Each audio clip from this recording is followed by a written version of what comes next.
Welcome back to That's Right. I'm your host, Chris Voss. Today, I am welcoming Michael Stanley. Michael is a technology sales consultant.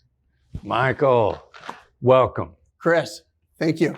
Honored to be here. Yeah, I am too. I'm honored you are here. So, is it a ridiculous idea for you to share a little bit with our viewers about your business, what you do, your profession, and your journey? Yeah, certainly.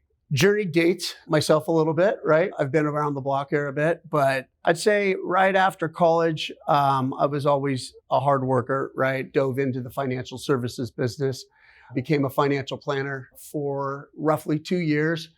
And actually, I was a junior planner with striving to be a senior planner.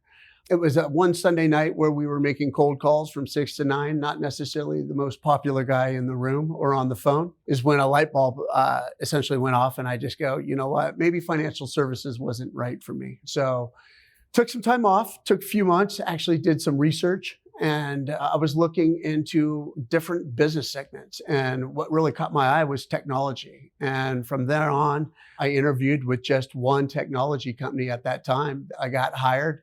And 30 years later, I really hadn't looked back. Pretty cool. All right. So what are common challenges that people that you work with face? Well, being in technology, there's challenges every day. With that, it's really how you prioritize those challenges. And today, at least for me, the most common theme as far as what some of those biggest challenges are here today are budget constraints. In today's day, a lot of companies are trying to do more with less. As IT is viewed from many different organizations, it's somewhat of a black eye. So they're not always getting the budget, yet the business is trying to grow. But it's my job to be the conduit to help find cost-effective solutions, if you will, to help support the enterprise customers I have. Another one is scale. Businesses are all constantly growing, constantly transforming, and IT needs to be able to catch up with that. And not always do they have the time, because the business could be essentially looking at applications that are unforeseen to the chief information officer and on down the stack, right? So it's not only scale from an IT platform perspective, but it's also a people scale. So there's a lot of times that, hey, people are throwing different applications or platforms at you, but then you need to really ultimately take the time to help scale your people, right? Invest into your people so that you don't cause burnout. And the last piece of it, I would say that's a great common theme, is cyber data protection and risk. I'm sure you've heard of all the different ransoms that are out there. They're constantly in the rags. Well, how do you continually transform and modify your security framework, right? Your security posture. It's always changing. It's always evolving. There's new technology, and hackers these days are smarter than ever. Right. All right, so you got a series of likely strategies, challenges. So then what strategies do you use so that you can diagnose, so you can understand what your client's particular needs are? So great question. Not to share too much of the black magic that actually happens, right? Because my competition may be watching me. But the biggest one is active listening. I always try to listen to what the customer is actually looking for through active listening, through qualifying questions. It's how you get down to the root cause of what your client's ultimately trying to achieve.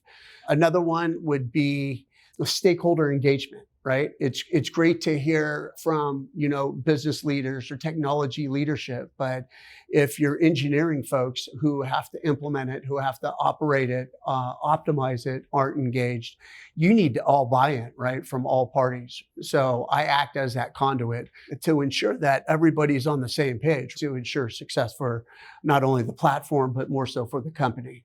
Another piece of that is continuous education. Right? You gotta be educating your clients. And it's not only at the executive level, but as well as the engineers, right? That ensure this is constantly up, that you're ensuring 100% uptime, right? Which, a lot of times you don't get that. And then the last piece I would say is continuous feedback, right? Continuous feedback is, you know what, ensuring that the project is on time, ensuring that we're hitting project timelines. So ensuring that we meet the strategy, the presented strategy that has actually been presented. Yeah. And there's other factors that come into play after that, needs assessment, tailored solutions, and so forth. But ultimately starting with active listening. Yeah. All right. All right. So it seems like you could probably share a specific time when you navigated a particularly difficult situation for you or your clients using tactical empathy. I can. And one that was probably roughly 2 months ago. And it affected many. It was a global outage, right, by an OEM that caused OEM. Original equipment manufacturer. All right. So this specific OEM, I won't mention their name, but they caused a global outage, causing delays at airports, right? Causing disruption at hospitals, medical data, and the list goes on. But I had 2 clients where I had consulted on, and they embraced and implemented the solution. And I was really one of the first ones that they actually called. What happened was I just listened, and I kind of learned it through tactical empathy, through some of your metrics that you've actually shared. And ultimately just sat there and listened, right? Because one, I didn't have all the information myself. So through engaging conversation, I was able, and through existing relationships that I actually had, I went back to that OEM and put together really a game plan. Now I knew that there were some executive level conversations that were happening as they were happening all over the world, but I was able to empathize really with both of my clients. All right, beautiful. All right, so that's right, is what people say when they feel heard and understood. And it's usually a pivotal moment. So it sounds like you probably have a specific time when in business you got a that's right, and it created a change. Yeah, so I've been fortunate to have a lot of that's right moments in my life. And it's more so probably surrounding myself through great talent, right? Elite engineering, great leadership, folks that are challenging the status quo. But in this specific instance, it was probably within the last year or so. I had a CIO friend of mine, longtime friend, longtime client, probably about 2 decades or so.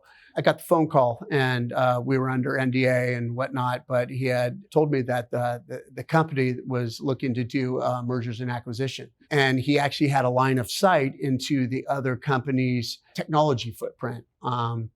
They were heavily invested into cloud, and that's something that we had previously talked about probably 4 years prior, right? But fast forward 9, 12 months ago is I got that phone call, and ultimately I think there was also some political talking that was going on there. But he ultimately said, "Hey, Mike, the time is now." So before I rallied my teams and my executive management, I went through a string of questions, right, to ensure that we were both in lockstep, educated him. Going back to the education piece, things had changed from 4 years when we were engaged on this specific conversation before, but it wasn't until I had multiple conversations with what I called my elite engineering and my cloud subject matter experts, as well as my executive management. And then having multiple conversations with the client, not only the leadership, but also their engineering team as well, ensuring that everybody was on the same page and that we were going in that same direction. And at that point, he basically said, "Yep, we're all in. Here's the budget that we're working with." And that's when I feel as though that we really hit the mark. And we were able to progress forward. All right, good stuff. All right, Michael, people want to learn more about you, want to know how maybe they could work with you sometime in the future. How would they find you? Yeah, really, before I go there, I'd just like to say thanks, right? All the partners, all my clients, all my past and present colleagues. I really don't always get the opportunity to say thank you. And so I think it's an underused word in today's society, but I just wanted to say, hey, thank you for everybody that's actually supported me over this 30-year journey in technology. But as far as how you would actually reach me, LinkedIn is probably the best way to get in touch with me. All right, so make sure we spell it properly for people that are searching for you. Michael Stanley. And no PHs or Fs in there anywhere? No, not that I'm aware of. All right. Right. And then soon to be found on Feather. Feather is a social productivity app that allows for intent and purpose to provide you with a higher quality relationship with a higher quality life. Beautiful. All right. Thank you, Michael. Well done. Thanks for being here today. I know everybody that listens to this is going to get a lot out of it. Chris, greatly appreciate your time. Thank you very much.